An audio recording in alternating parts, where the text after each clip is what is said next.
Très bien, donc ça a coupé parce que justement on a atteint la demi-heure. Alors donc on continue, on a dit que voilà, pour chercher le montant de subvention, on doit d'abord déterminer de combien va augmenter le revenu, bien sûr, en pourcentage. Et une fois on a ce pourcentage, on va le convertir en termes de dirhams, c'est-à-dire combien ça va, ou à quoi ça va correspondre, bien sûr. Est-ce que c'est 100 dirhams, 200 dirhams, 300 dirhams, etc. Ok?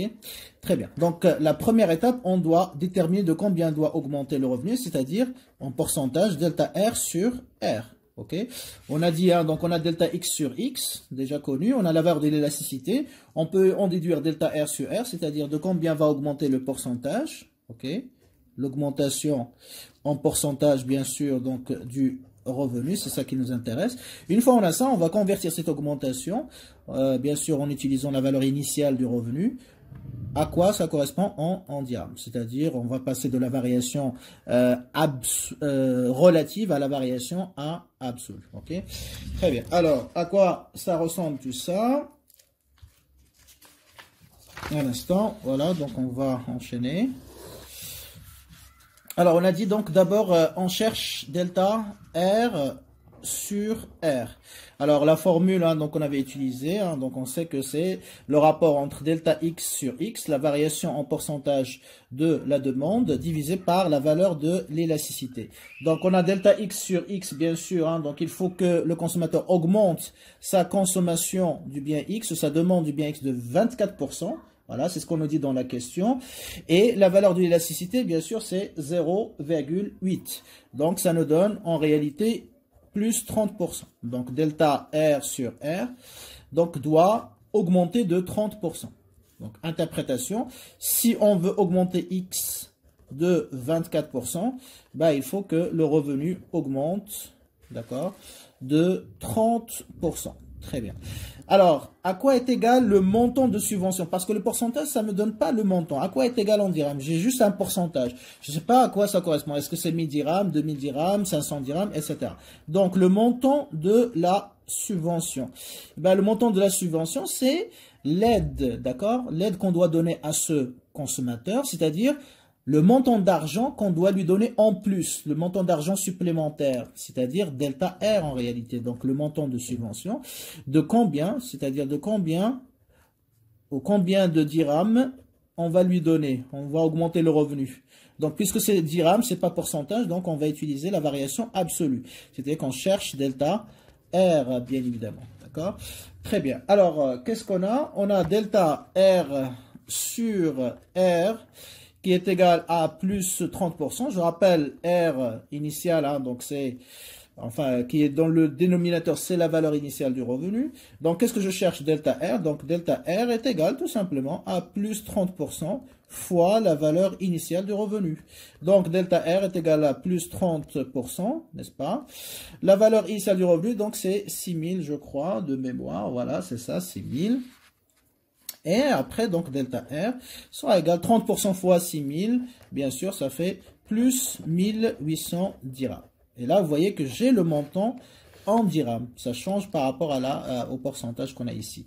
Et donc, ça veut dire quoi? Delta R est égal à plus 1800. Donc, pour que le consommateur augmente sa consommation de 24%, il faut qu'on augmente son revenu, bien sûr, de 30%, ce qui correspond à quoi? À 1800 dirhams de plus. Je dois lui donner 1800 dirhams de plus pour son salaire. Donc, la subvention, qui mesure de combien va augmenter le revenu en dirhams, d'accord? Ça va être 1800 dirhams, bien sûr. Voilà un petit peu, comment on utilise l'expression de l'élasticité pour à la fois chercher soit la variation de revenus nécessaire, soit l'impact sur en termes de variation de la demande. S'il y a donc une variable qui manque, on peut en déduire sa valeur à partir bien sûr de cette expression de l'élasticité. Très bien, donc ça c'est le cas de variation discrète. On va s'intéresser au cas de variation continue aussi. Comme ça vous aurez une idée sur les deux. Et là, on est en train de faire, comme d'habitude depuis le début de ce cours, donc des séances à la fois de cours magistral, mais aussi de TD, donc parce que ce sont des applications de TD, mais aussi des examens. Et donc, ça vous fait on va dire, un cours un peu plus complet, donc avec les applications, avec les exemples. Bien, alors, deuxième application, alors, soit la fonction d'utilité x1, x2, ux1, x2, pour changer un petit peu de uxy. Vous avez x1 plus 1 facteur de x2 moins 1. D'accord? Alors, on vous donne directement les expressions des demandes marshalliennes, vous vous rappelez, x1, qui est égal à R moins P1 plus P2 sur 2P1. D'accord?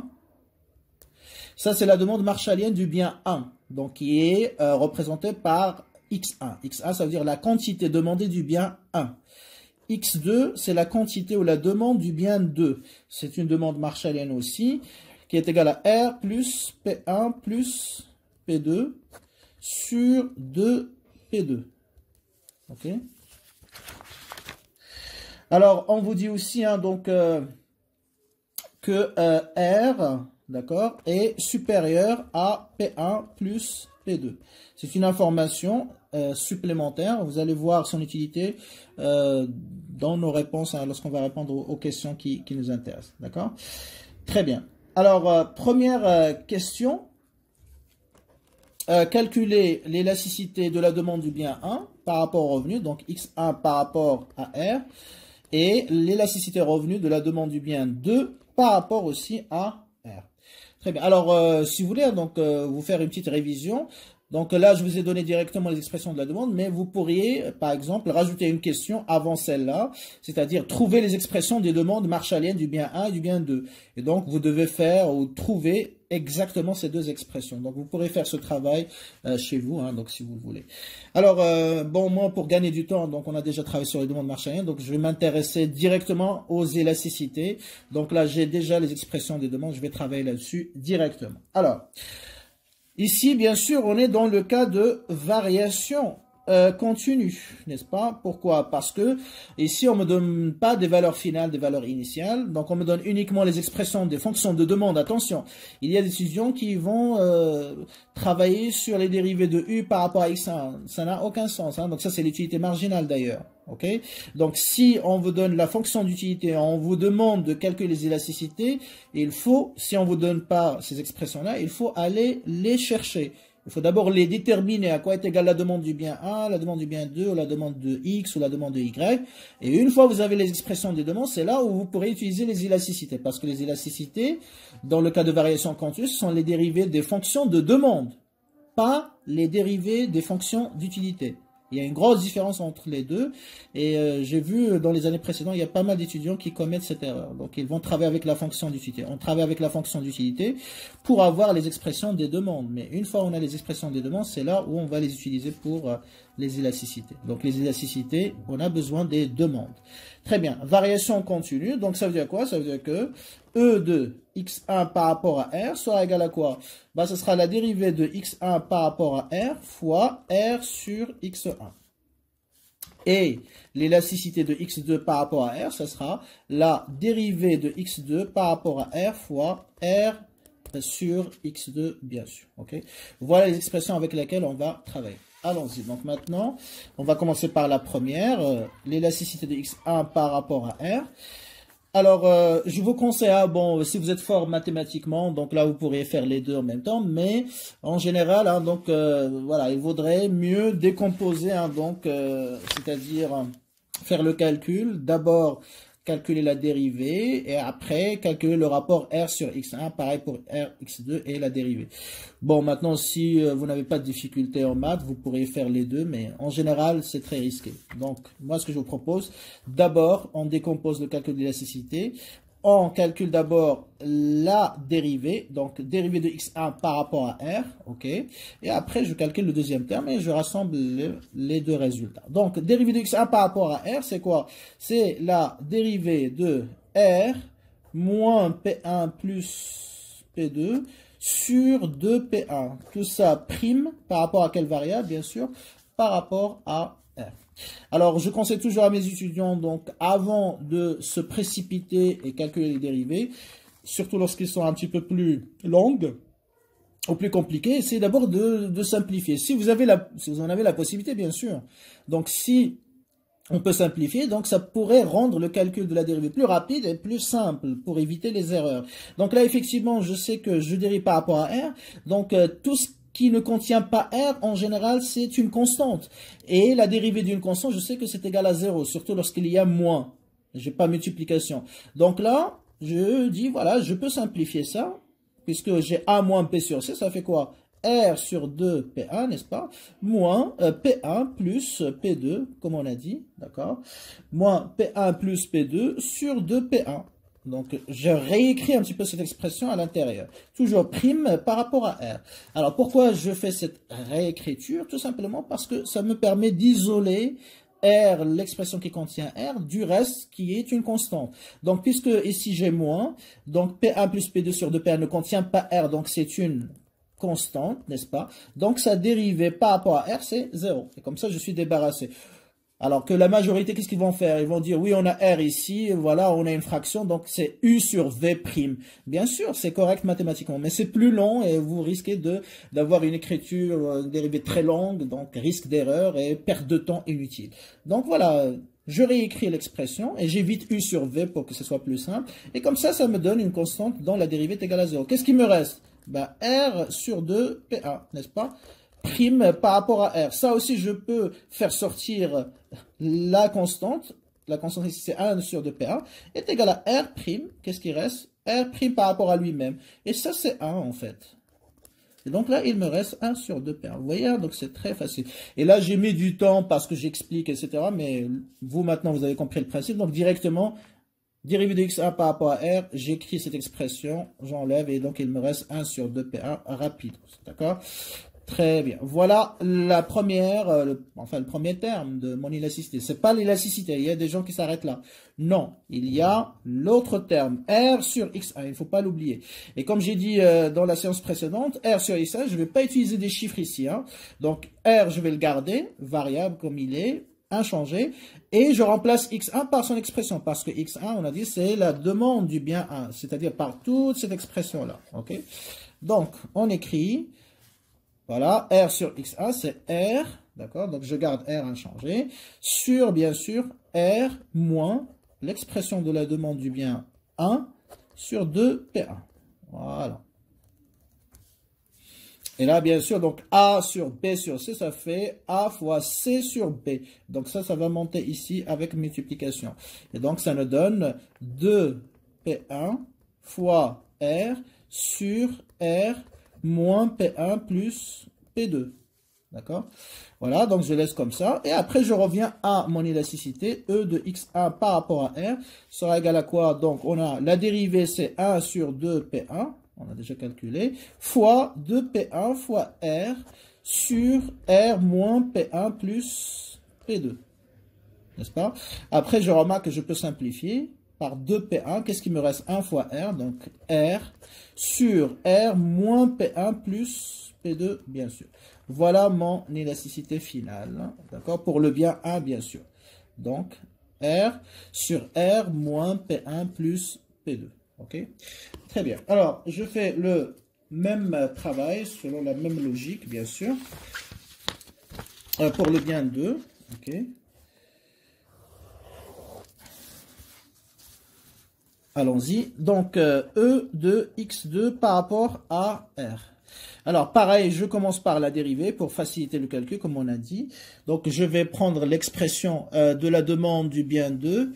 Alors, je vais essayer de récupérer pour... Alors, X2, on a R plus P1 plus P2 sur 2P2. Pareil. OK. Tout ça prime, bien sûr, par rapport à la même variable, c'est-à-dire R. N'est-ce pas? Très bien. Donc, pareil, hein, je remarque que j'ai ici plus A plus B sur C, même, voilà, dénominateur. Donc, je vais les séparer. Comme ça, je sépare la constante. Donc, ça fait R sur 2P2 plus P1 plus P2 sur 2P2. Voilà, prime par rapport à R. OK. Donc là, je sais que ça ne contient pas R, donc c'est une constante, comme on a dit tout à l'heure. Voilà, donc sa dérivée, c'est égal à 0. Qu'est-ce qui me reste? 1 sur 2 P2. Donc là, je peux aller plus vite. Je peux faire sortir aussi, hein, donc 1 sur 2 P2. Qu'est-ce qui me reste? R' par rapport à R. Et ça, c'est 1. Sa dérivée par rapport à lui-même, c'est 1. Donc, qu'est-ce qui reste? 1 sur 2 P2, pareil. Vous voyez, ça va très vite. Ensuite, le terme R sur X2. Donc, pareil, je mets R, je garde, inchangé, et je mets l'expression de X2 qui est égale à R plus P1 plus P2 sur 2 P2, bien sûr. Là, ça va monter encore une fois ici. Donc, ça donne 2P2 fois R sur R plus P1 plus P2. Voilà.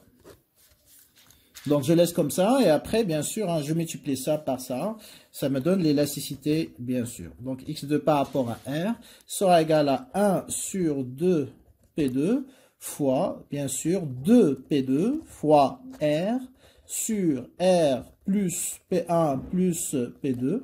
Je simplifie par 2 P2. Donc, il me reste R sur R plus P1 plus P2. Voilà. Et donc, ce sera notre élasticité finale de la demande du bien 2 par rapport au revenu du consommateur. OK? Très bien. Alors, donc ça étant réglé, on peut passer à la question suivante. Donc là, vous voyez que j'ai pas de chiffres, bien sûr, mais c'est pas grave. Donc, ça dépend, bien sûr, des exercices. Mais on va les introduire dans la question, la dernière question dans cette application. OK? Très bien. Alors, question maintenant, c'est déterminer, deuxième question, déterminer la nature des biens 1 et 2. OK? Donc, quand j'ai ça, ça veut dire quoi? Ça veut dire que, surtout lorsque je travaille avec l'élasticité de la demande par rapport au revenu, on se pose la question, est-ce qu'on a un bien normal, est-ce qu'on a un bien inférieur? Si on a un bien normal, est-ce qu'on a un bien de luxe ou un bien nécessaire? OK? Donc là, bien sûr, je vais remettre, hein, donc je vais commencer par le bien 1, bien sûr. OK? Et donc, je vais reproduire son élasticité, ou réécrire son élasticité. On a trouvé combien pour X1R? Donc, on a dit R sur R moins P1 plus P2, n'est-ce pas? Très bien. Voilà. Et donc là, je vais regarder d'abord le signe et après, si le signe est positif, je compare avec 1, bien sûr. OK? Alors, est-ce que ça c'est positif ou est-ce que c'est négatif? Donc, je dois discuter. On doit discuter son signe. Est-ce que c'est positif ou est-ce que c'est négatif? Alors, qu'est-ce que je sais? R, elle est positive. Le revenu du consommateur est toujours positif. D'accord? Donc là, il n'y a pas de problème. Ça, c'est plus. Alors, reste R moins P1 plus P2. Est-ce que c'est positif ou est-ce que c'est négatif? Qu'est-ce qu'on a dit hein, dans l'énoncé? On a dit que R est supérieur à P1 plus P2. Et là, vous voyez l'utilité de cette information. Donc, ce qui implique que la différence entre les deux, il va être positif. Bien évidemment. Donc, R supérieur à P1 plus P2. Donc, R moins P1 plus P2 va être positif. Donc, ça c'est positif, ça c'est positif. Donc, cela implique bien sûr que l'élasticité de X1 par rapport à R sera aussi positif. Donc, la demande du bien 1 et le revenu varient dans le même sens. Donc, c'est un bien normal. Donc, le bien 1, elle est normale. Alors, si c'est un bien normal, donc est-ce que c'est un bien de luxe ou est-ce que c'est un bien nécessaire? OK? C'est ça notre question. Donc là, je dois comparer l'élasticité X1 par rapport à R versus donc l'élasticité revenu de la demande du bien 1 par rapport à 1. Est-ce que c'est supérieur à 1, bien de luxe? Est-ce que c'est inférieur à 1? Bien sûr, bien nécessaire ou bien essentiel. Donc, je reviens à l'élasticité, toujours.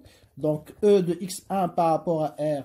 Donc, on a dit R sur R moins P1 plus P2. Donc, j'ai un rapport.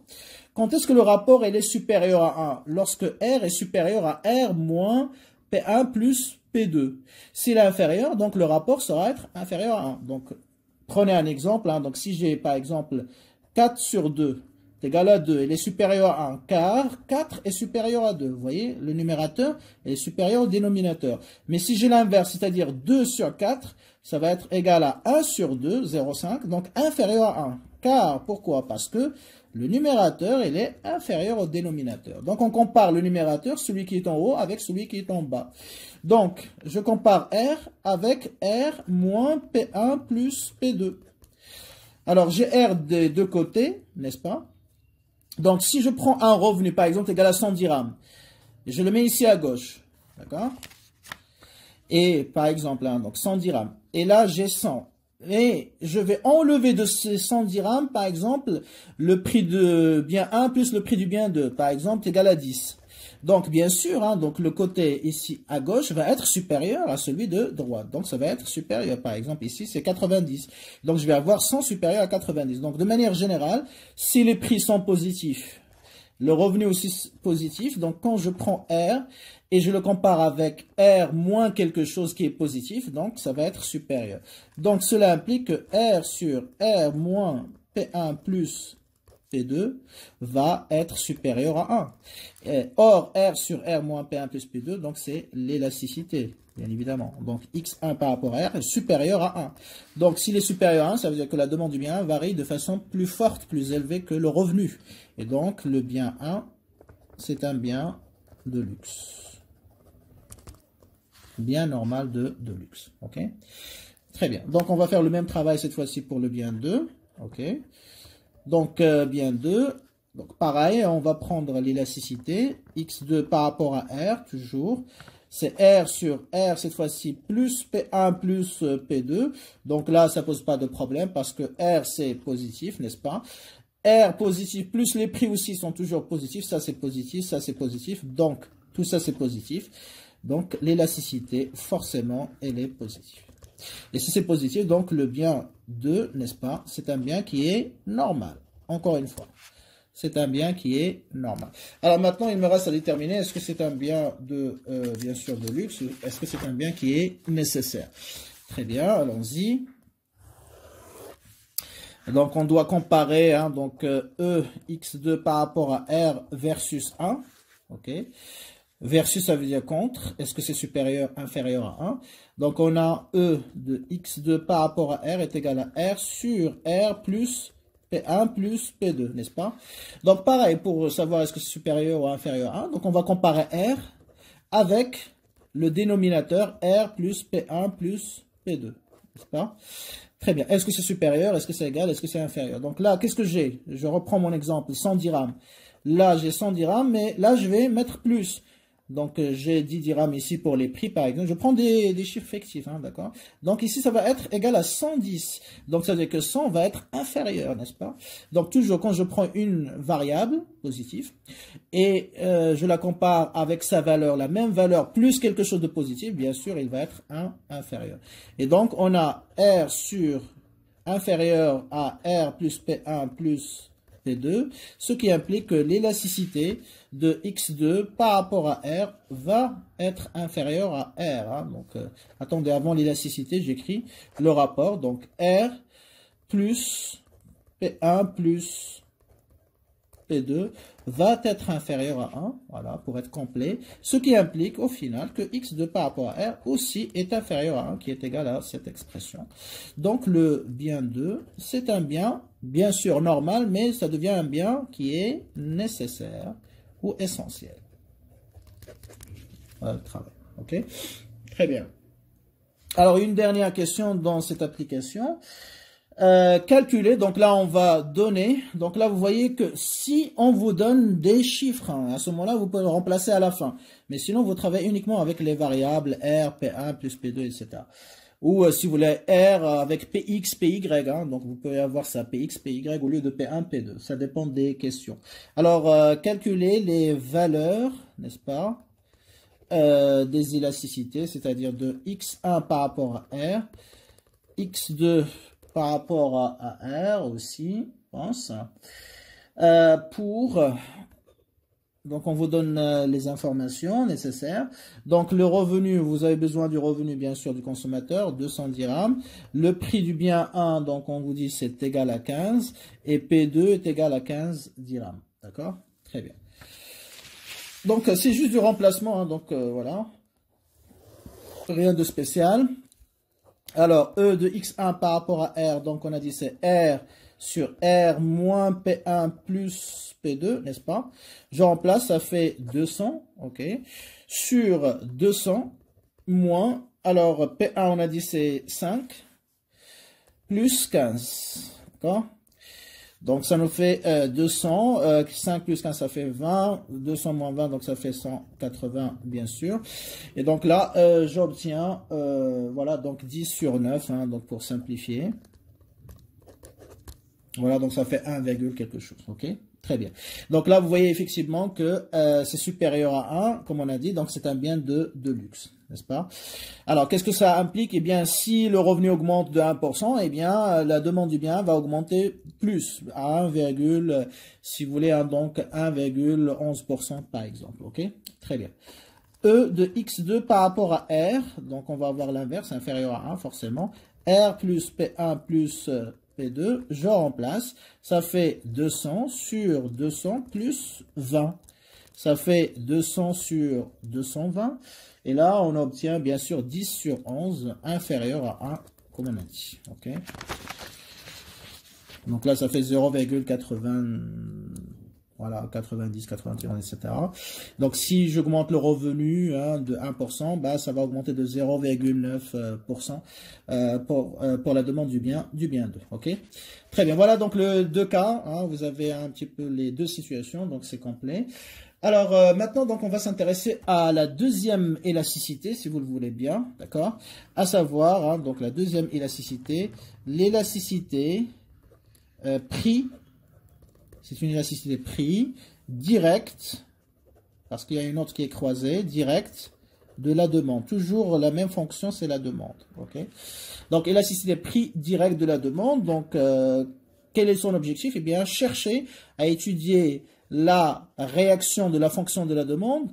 Cette fois-ci, ce n'est pas parce que le revenu a changé, mais parce que le prix direct, c'est-à-dire le prix du bien qui nous intéresse, va changer. Donc, on va étudier l'impact de la variation du prix d'un bien sur sa demande, tout simplement. Okay? Si le prix augmente, avec quel pourcentage? S'il augmente, par exemple, de 20%, est-ce que la demande va augmenter? Est-ce qu'il va baisser? Et avec quel pourcentage? D'accord? C'est ça un petit peu l'objectif de l'élasticité. Donc, déterminer la variation de la demande suite à la variation d'un bien, suite à la variation de son prix.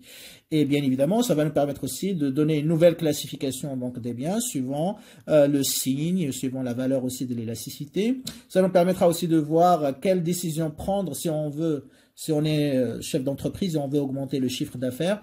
Quelle décision il faut prendre? Faut-il augmenter le prix ou faut-il baisser le prix? Donc, la hausse ou la baisse de prix, c'est une décision qui va dépendre de l'élasticité prix direct, c'est-à-dire de son signe, mais aussi de sa valeur. Et ça, c'est très important parce que ça permet de prendre la meilleure décision. Ça permet d'éviter des erreurs pour le chef d'entreprise. Et comme vous le savez, les erreurs pour les chefs d'entreprise, ça se coûte, si vous voulez, ça se compte plutôt en millions ou parfois en des milliards pour les grosses entreprises. Donc, si jamais ils se trompent, ils peuvent mettre en danger donc la survie de leurs entreprises. Donc, c'est pour ça que l'élasticité, c'est parmi les outils d'aide à la décision dans ce genre de situation. D'accord?